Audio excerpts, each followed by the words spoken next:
नमस्ते। जैसा कि आप सभी जानते हैं कि आज राधा अष्टमी के दिन से महालक्ष्मी व्रत की शुरुआत हो रही है। तो इस व्रत में हमें महालक्ष्मी व्रत की कथा को अवश्य पढ़ना चाहिए या उसको सुनना चाहिए। कथा इस प्रकार है। एक समय महर्षि श्री वेद व्यास जी हस्तिनापुर पधारे। उनका आगमन सुन महाराज धृतराष्ट्र उनको आदर सहित राजमहल में ले गए। स्वर्ण सिंहासन पर विराजमान कर चरणोदक ले उनका पूजन किया। श्री व्यास जी से माता कुंती तथा गांधारी ने हाथ जोड़कर प्रश्न किया, हे महामुने, आप त्रिकालदर्शी हैं, अतः आपसे हमारी प्रार्थना है कि आप हमको कोई ऐसा सरल व्रत तथा पूजन बताएं जिससे हमारा राज्य, लक्ष्मी, सुख, संपत्ति, पुत्र पुत्रादि व परिवार सुखी रहे।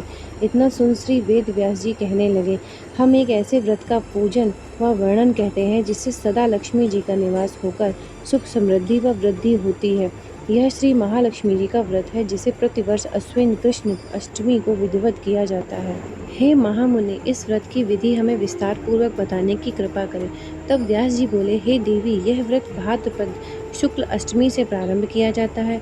इस दिन स्नान करके 16 सूत के धागों का डोरा बनाएं, उसमें 16 गांठ लगाएं, हल्दी से पीला करें। प्रतिदिन 16 दूब और 16 गेहूं डोरे को चढ़ाएं। अश्विन कुंवार कृष्ण अष्टमी के दिन उपवास रखकर मिट्टी के हाथी पर श्री महालक्ष्मी जी की प्रतिमा स्थापित कर विधि पूर्वक पूजन करें। इस प्रकार श्रद्धा भक्ति सहित महालक्ष्मी जी का व्रत पूजन करने से आप लोगों की राज्य लक्ष्मी में सदा अभिवृद्धि होती रहेगी। इस प्रकार व्रत का विधान बताकर श्री वेद व्यास जी अपने आश्रम को प्रस्थान कर गए। इधर समयानुसार भाद्रपद शुक्ल अष्टमी से गांधारी तथा कुंती अपने अपने महलों में नगर की स्त्रियों सहित व्रत का आरंभ करने लगी। इस प्रकार 15 दिन बीत गए। 16वें दिन अश्विन कृष्ण अष्टमी के दिन गांधारी ने नगर की सभी प्रतिष्ठित महिलाओं को पूजन के लिए अपने महल में बुलवा लिया। माता कुंती के यहाँ कोई भी महिला पूजन के लिए नहीं आई। साथ ही माता कुंती को भी गांधारी ने ही नहीं बुलाया।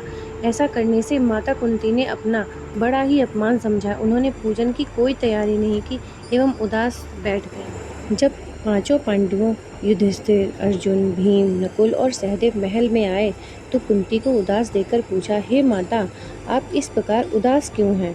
आपने पूजन की तैयारी क्यों नहीं की? तब माता कुंती ने कहा, हे पुत्र, आज महालक्ष्मी जी के व्रत का उत्सव है, गांधारी के महल में मनाया जा रहा है। उन्होंने नगर की समस्त महिलाओं को बुला लिया और उनके 100 पुत्रों ने मिट्टी का एक विशाल हाथी भी बना लिया, जिस कारण सभी महिलाएं उस बड़े हाथी का पूजन करने चली गईं। गांधारी के यहाँ चली गई हैं, लेकिन मेरे यहाँ नहीं आई।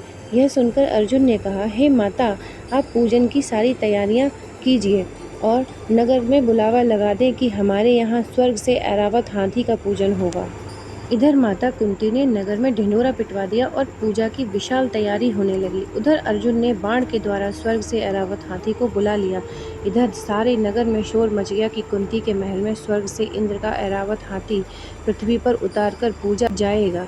समाचार को सुनकर नगर के सभी नर नारी, बालक एवं वृद्ध सभी की भीड़ एकत्रित होने लगी। उधर गांधारी के महल में हलचल मच गई। वहां एकत्र हुई सभी महिलाएं अपनी अपनी थालियां लेकर कुंती के महल की ओर चलने लगी। देखते ही देखते कुंती का महल ठसाठस भर गया। माता कुंती ने ऐरावत को खड़ा करने हेतु अनेक रंगों के चौक पुरवाकर नवीन रेशमी वस्त्र बिछवा दिए। नगरवासी स्वागत की तैयारी में फूल माला, अबीर, गुलाल, केशर हाथों में लिए पंक्तिबद्ध खड़े हो गए। जब स्वर्ग से ऐरावत हाथी पृथ्वी पर उतरने लगा तो उसके आभूषणों की ध्वनि गूंजने लगी। ऐरावत के दर्शन होते ही जय जयकार के नारे लगने लगे। सायंकाल के समय इंद्र का भेजा हुआ हाथी ऐरावत माता कुंती के भवन के चौक में उतर आया। तब सब नर नारियों ने पुष्पमाला, अबीर, गुलाल, केशर आदि सुगंधित पदार्थ चढ़ाकर उसका स्वागत किया। राज्य पुरोहित द्वारा ऐरावत पर महालक्ष्मी जी की मूर्ति स्थापित करके वेद मंत्रोच्चारण के द्वारा पूजन किया गया। नगरवासियों ने भी महालक्ष्मी पूजन किया। फिर अनेक प्रकार के पकवान लेकर ऐरावत को खिलाएं और यमुना का जल उसे पिलाया गया। राज्य पुरोहित द्वारा स्वस्ति वाचन करके महिलाओं द्वारा महालक्ष्मी का पूजन कराया गया। 16 गांठों वाला डोरा महालक्ष्मी जी को चढ़ाकर अपने अपने हाथों में बांध लिया। ब्राह्मणों को भोजन कराया गया। दक्षिणा के रूप में स्वर्ण आभूषण, वस्त्र आदि दिया गया।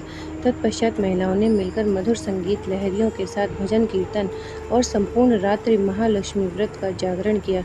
दूसरे दिन प्रातः राज पुरोहित द्वारा वेद मंत्रोच्चारण के द्वारा जलाशय में महालक्ष्मी जी की मूर्ति का विसर्जन किया गया। फिर ऐरावत को विदा कर इंद्रलोक को भेज दिया गया। इस प्रकार जो स्त्रियां श्री महालक्ष्मी जी का विधि पूर्वक व्रत व पूजन करती हैं, उनके घर धन धान्य से परिपूर्ण रहते हैं तथा उनके घर में महालक्ष्मी जी सदा निवास करती हैं।